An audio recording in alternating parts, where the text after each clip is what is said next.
Since the beginning of JoJo's bizarre adventure, we have seen the Joestar bloodline grow and change in some very bizarre ways for well over a century now. Starting in the year 1880 when we were introduced to our first JoJo, Jonathan Joestar, as we follow his tragic journey to defeat Dio Brando, and ending in the year 2011 where we follow the last seen journey of the original universe's Joestar bloodline, Jonathan's great-great-great-granddaughter's bizarre adventure. So from Jonathan to Jolene, it's been over 130 years with more than a few Joestars in between, and not just main JoJos, but other Joestars that you might have forgotten about. I mean, things did get a bit messy considering there were a few affairs, adoptions, and whatever you would consider this whole situation. But the Joestar I think most people forgot about is Shizuka Joestar. Yeah, Shizuka, remember that invisible baby from Diamond is Unbreakable? Well, the parents of the baby were never found, and Joseph ended up adopting her and presumably bringing her back to America to raise her alongside Suzy Q. Well, unless Suzy Q accused Joseph of having another illegitimate child and decided to leave him, but maybe he explained to her somehow how this whole thing worked. Hey, Suzy Q, when I was in Morio, I totally didn't bang that one girl I had an illegitimate child with, but I found this invisible baby. I mean, since Shizuka is invisible and if she didn't have any makeup or clothes on her, Suzy Q might just think Joseph's completely lost his mind. But I'm sure after Suzy Q understood the whole situation, she was very accepting of Shizuka into her home. So Shizuka Joestar was first found by Joseph and Josuke on the side of the road with no idea where she came from, but came to the conclusion that the baby is a stand user and its standability is the reason she is invisible. And for the remainder of Diamond is Unbreakable, Shizuka is taken care of by Joseph, and they are occasionally seen together around Morio, even at times helping out, like when Shizuka helped Rohan defeat Rock Paper Scissors Kid, and she showed off her first pose, a true Joestar, even if not by blood. So Shizuka seemed like a great addition to the family, and even had potential to appear in later parts of JoJo, considering she is the only member of the Joestar bloodline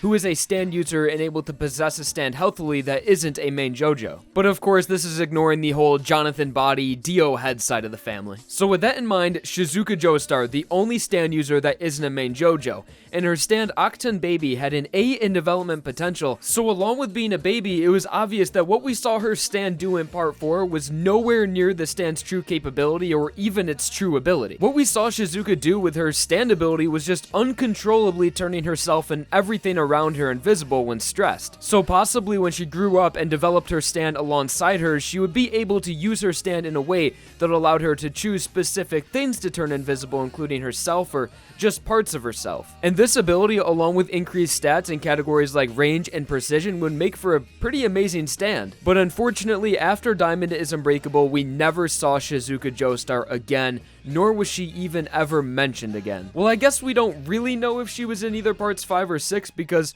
the point of her stand is to be invisible, so maybe she was a toddler in Italy or a teenager in prison and we just never saw her. But just knowing that Joseph Joestar adopted her and that she went back to the United States can actually give us a pretty good idea of how she grew up. Since Joseph was 79 years old in part 4, it's safe to say that he wouldn't be around for Shizuka's entire childhood. I mean, he was already losing his physical and mental strength when they first met, and she was only 6 months old. So for most of Shizuka's childhood, she was probably taken care of by Suzy Q, who granted, didn't age the best, but still seemed to have good mental health. But since she was still very old, I assume Shizuka would be taken care of most by caretakers, maids, and other employees of the Joestar home. This would leave Shizuka with a very different childhood from most other children. I mean, she is adopted and doesn't even know who her real parents are, but has parents who were in their 80s by the time she could talk. It's also worth mentioning that by the time she's a teenager, Suzy Q and Joseph would most likely be dead from natural causes. I mean, surely Joseph can't live forever unless